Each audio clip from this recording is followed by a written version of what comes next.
Boa noite, irmãos. Cá estamos nós reunidos para a terceira e última aula desta escola bíblica, estudo bíblico, em que o tema esta noite é a oração que prevalece para a paz.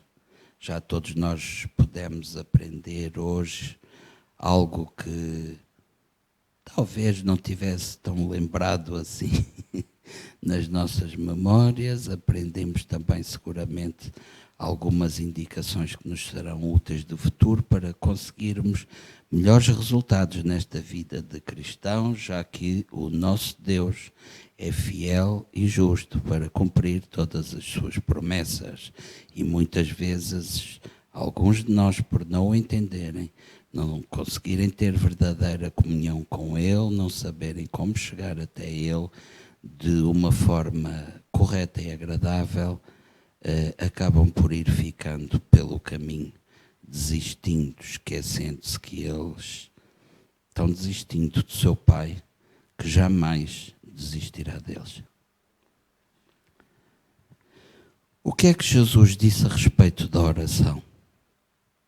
Quando Jesus estava na terra ainda, ele ensinou muita coisa a respeito da oração, sendo que, muito provavelmente, o mais famoso desses ensinamentos seja o modelo de oração que ele deixou aos discípulos e que é conhecido pelo Pai Nosso. Agora vamos ver ali fixado Mateus capítulo 6, versículos 5 ao 13, uma porção em que relata precisamente este episódio em que Jesus ensina aos discípulos como eles devem orar.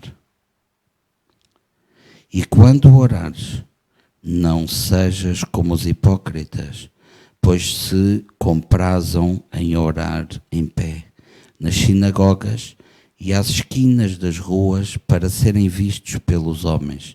Em verdade vos digo que já receberam o seu galardão.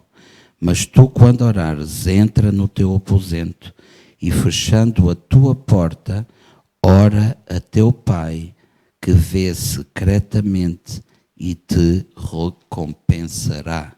E orando, não useis de vãs repetições, como os gentios, que pensam que por muito falarem serão ouvidos. Não vos assemelheis, pois, a eles, porque o vosso Pai sabe o que vos é necessário antes de vós lhe o pedirdes. Portanto, vós oreis assim: Pai nosso que estás nos céus, santificado seja o teu nome. Venha o teu reino, seja feita a tua vontade, assim na terra como no céu. O pão nosso de cada dia nos dá hoje, e perdoa-nos as nossas dívidas, assim como nós perdoamos aos nossos devedores. E não nos induzas à tentação, mas livra-nos do mal, porque teu é o reino, e o poder, e a glória para sempre. Amém. Irmãos, este foi apenas um exemplo que Jesus deu aos apóstolos sobre a forma de orar. Eu verifico, e vocês com certeza também já têm verificado, hoje em dia isto é utilizado quase de uma forma genérica, onde as pessoas, ao quererem ter mais conhecimento como devem orar, são remetidos aqui para este ensinamento do Pai Nosso, em que as pessoas tentam ajustar a sua oração. Não quer dizer que ela está absolutissimamente correta, mas é um exemplo, porque é um exemplo de como em 3 partes nós dividimos uma oração em que nós fazemos a exaltação dos atributos de Deus. Nós depois temos uma outra parte intermédia e finalmente fazemos as nossas petições. Mas há outras áreas, há variedíssimas áreas em que as orações devem ser diferentes e ter outras características. Portanto, isto é um modelo e um modelo certo, onde basicamente nós entendemos que devemos de começar sempre uma oração por reconhecer e exaltar, enaltecer as características de Deus Pai. Amém? Mas nunca será sempre o único modelo. As coisas não são assim. Simplesmente como é uma oração que é muito conhecida, está na palavra mesmo como ensinamento. Há vários outros lugares da palavra onde também há ensinamentos de orações. Acho que Neemias 9, por exemplo, e outras, não é? Por isso, gente, sobretudo com o conhecimento da palavra, com fé, com a presença do Espírito Santo, nós conseguimos sempre chegar à presença de Deus. Então dizia eu que este modelo de oração não significa, no entanto, que todas as nossas orações tenham que ser feitas em particular, dado que na igreja primitiva também oravam em grupo, como temos visto através deste estudo. Vocês, quando nós damos as mãos uns aos outros para orar, porquê? Porque há diferentes estados e condições em que os nossos irmãos se encontram e nós todos de mão dada formamos uma corrente de união e fé que faz com que os mais fracos se sintam fortalecidos de mão dada com o outro que está ao lado.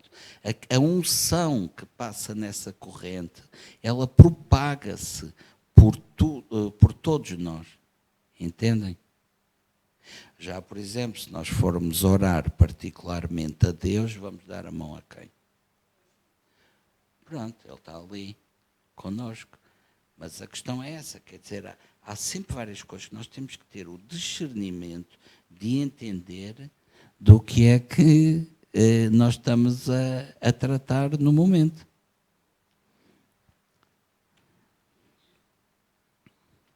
Jesus aconselhou-nos a não utilizar vãs repetições e a orar com fé.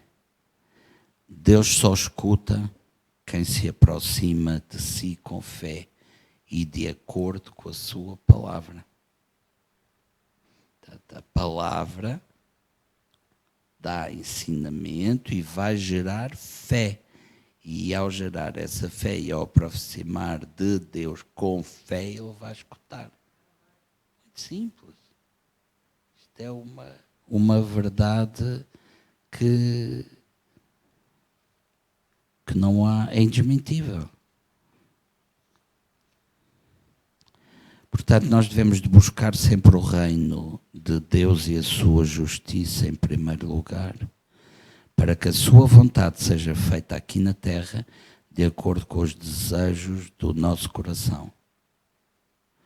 E a este respeito, podemos ler em Mateus 6,33, mas buscai primeiro o reino de Deus e a sua justiça, e todas as coisas vos serão acrescentadas. Devemos de pedir diariamente o pão nosso de cada dia e perdoar aqueles que nos ofenderam, para que Deus nos possa também perdoar. Porque, irmãos, isto é real.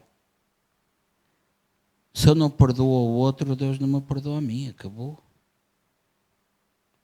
Porque Deus não lida com situações onde haja vestígios de sujeiras.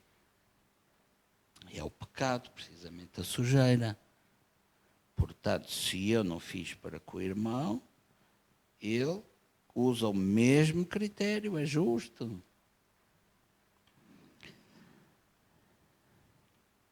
Nós devemos sempre de pedir a Deus que não nos deixe cair em tentação e para nos ajudar a vencer todas as tribulações e provocações, porque a Deus pertencem o reino, o poder e a glória, e só a Ele. Embora a palavra de Deus prometa termos tudo o que pedirmos, e é vulgar o homem deixar de receber o que pede em oração, devido ao facto de não estar em comunhão com Deus. Portanto, Mateus 7, versículos 7 e 8, dizem a este respeito: pedi e dar-se-vos-á, buscai e encontrareis, batei e abrir-se-vos-á, porque aquele que pede recebe, e o que busca encontra, e ao que bate se abre.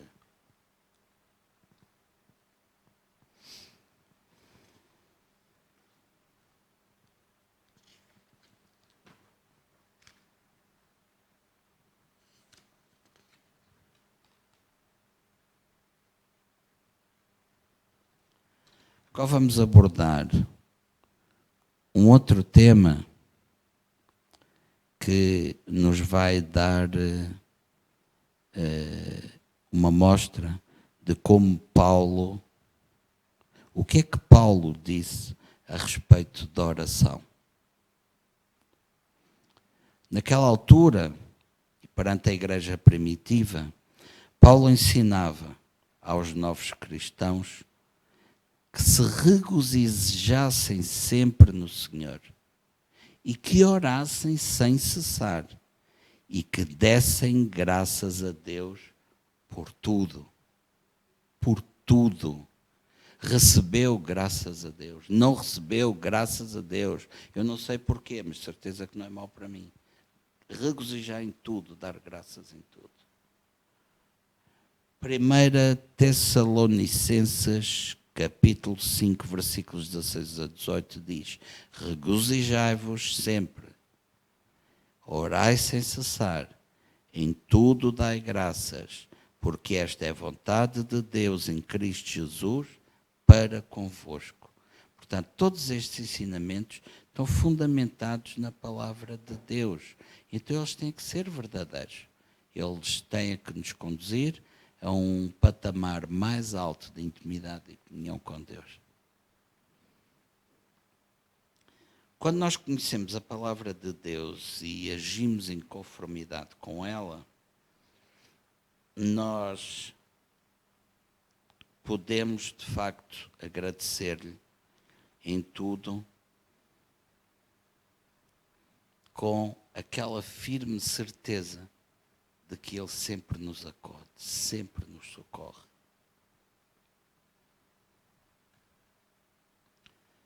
Paulo exortava a igreja a orar a Deus e que intercedesse. Nós aqui temos feito isso bastantes vezes. Que intercedesse pelos reis, pelas autoridades, por todos os homens, e não orar a Deus cada um só por si mesmo. Porque tudo o que afetar a nação afeta o seu povo e a sua igreja. Reparem uma coisa, nós, de repente, instalava-se aí uma ditadura. Essa gente perseguia a igreja. Nós falávamos mal deles, desejávamos isto, aquilo e não sei o quê. Aquilo ia se virar contra nós, seguramente. Nós só temos que ter uma atitude. Orar a favor da transformação daquelas pessoas, tal como ocorreu conosco nas nossas vidas. Amém? Sempre. É o caminho mais certo, gente. Mais certo.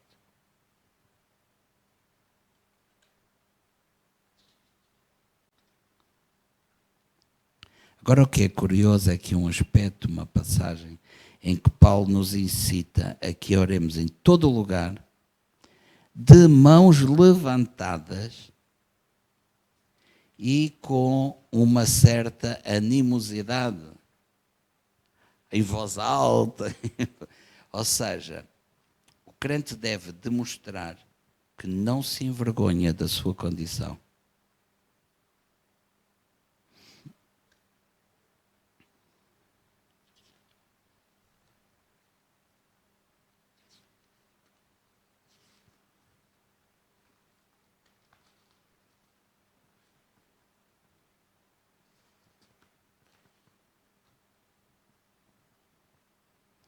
Vamos entrar agora num capítulo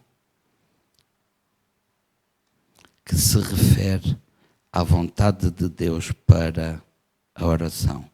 Por ser já a parte final, eu peço-vos, e pela importância que ele tem, porque é de facto a vontade de Deus para a oração, prestem um pouquinho, assim, uma atenção redobrada e depois terminamos. Durante este estudo, nós verificamos pela palavra de Deus várias coisas, entre elas. Se nós tivermos confiança em Deus e lhe pedirmos alguma coisa de acordo com a vontade dele, a sua vontade, ele ouve-nos e obteremos sempre os pedidos que efetuarmos. Reparem numa coisa, a nossa postura e posição é sempre inferior, de dependência, e isso. E os ses da palavra, mais uma vez, se cumprem. Portanto, Deus mostra-nos e lembra-nos. Se tivermos confiança em Deus, se pedirmos alguma coisa de acordo com a vontade dele, aí nós vamos obter. Que a fé vem pelo ouvir e praticar a palavra de Deus. A revelação da palavra de Deus, também já hoje falámos aqui, ajuda-nos a esclarecer. A palavra está revelada, muitas vezes ela é oculta aos nossos olhos, por dificuldade de entendimento.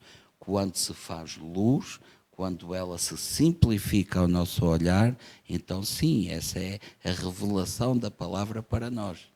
Portanto, não vai aparecer ali nada diferente daquilo que está escrito. A palavra de Deus é a luz para os nossos caminhos.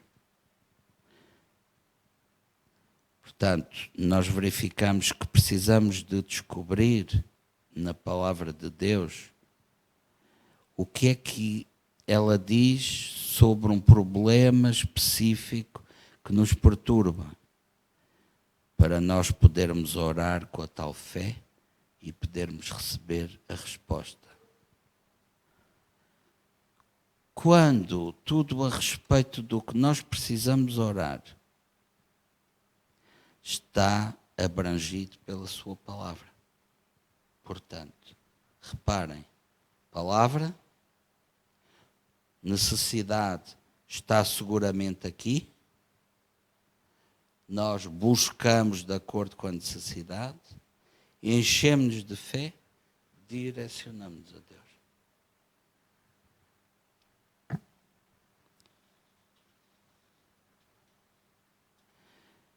Porque Deus amou o mundo de tal maneira que deu o seu Filho unigênito, para que todo aquele que nele crê não pereça, mas tenha vida eterna.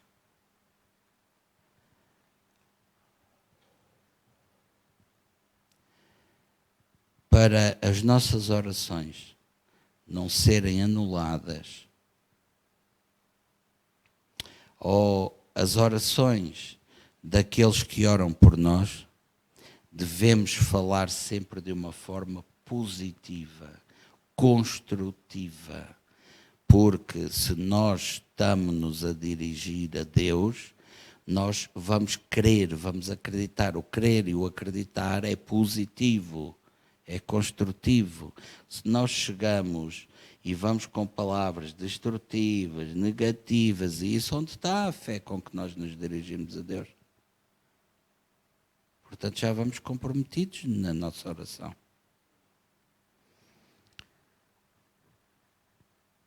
Nós podemos então, como dizia, conseguir que todos os nossos familiares, por exemplo, venham a servir um dia a Deus.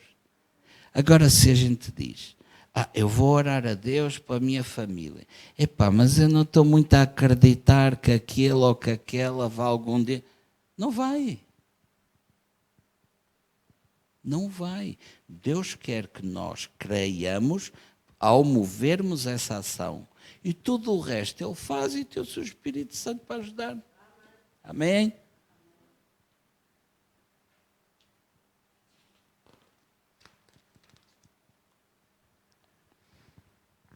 É da vontade de Deus que nós lancemos sobre Ele todas as nossas preocupações. Reparem, amados, se Deus tem vontade, até-me estou a arrepiar, que a gente lança as nossas preocupações sobre Ele, o que é que Ele quer para as nossas vidas? Um jogo suave, um fardo leve. Tudo o resto Ele trata e cuida. Certo? Bom, nós estamos a chegar ao final. Inclusivamente, muitas vezes, e é pena que se fale desses assuntos de uma forma deturpada e já impertinente, porque aquilo que é a verdade de Deus e que está escrito na sua palavra, depois gera dúvidas, medos, receios quanto à seriedade e à postura de certas pessoas. O que é que eu estou a querer dizer com isto? Que é da vontade de Deus que nós sejamos abençoados financeiramente. Só que reparem uma coisa, uma bênção financeira provindo de Deus, de acordo com a sua vontade, é para nós fazermos algo que Ele escolheu para nós fazermos. Não é para andar a comprar grandes carros e passeios de cruzeiros e quintas não sei quê. Agora, Deus abençoou financeiramente. Sim, eu estou sem um tostão em casa. De repente aparece uma situação, entra-me dinheiro em casa. Isso não é uma bênção?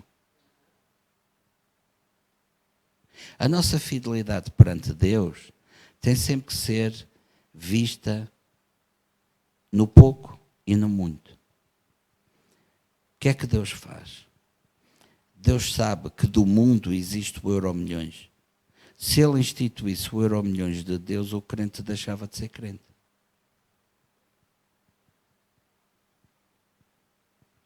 Agora, se eu tiver uma chamada para certa coisa, isto, aquilo, precisar, não sei o que mais, Deus não me vai deixar humilhado, Ele vai-me criar as condições, vai-me abençoar financeiramente, para que eu possa ir, por exemplo, a uma nação, fazer algo.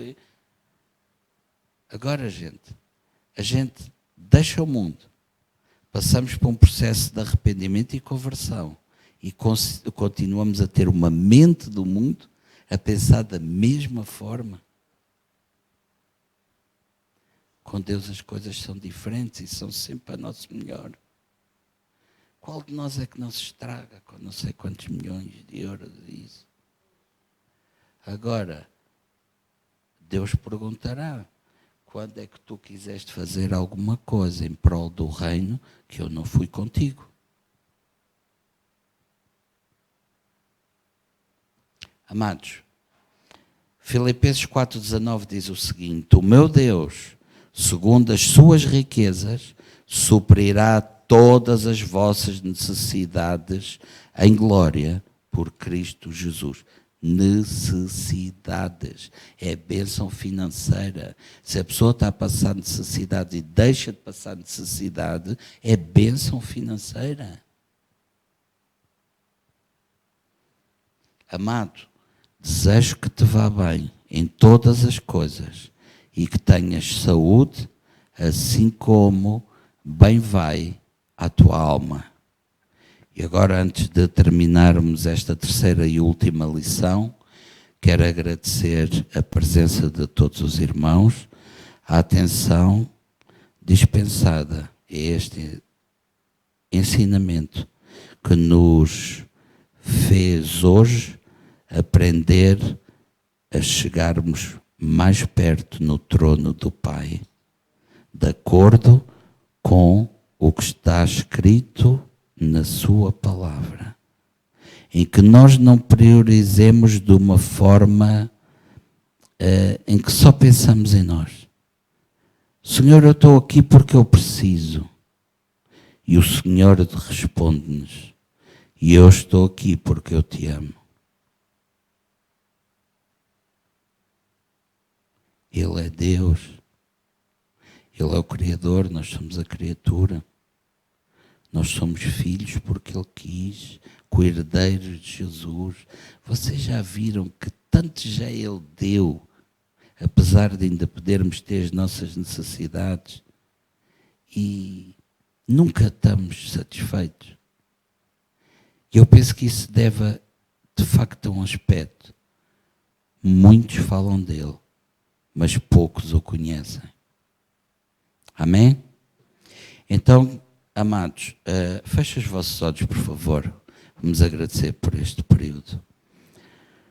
Senhor, eu te dou graças por tudo o que fizeste aqui esta noite, em que seguramente nos tornaremos crentes mais fortes e conhecedores da tua palavra. Nós queremos ser humildes e mansos de coração, por isso nos debruçamos sobre a tua palavra. Em nome de Jesus, amém.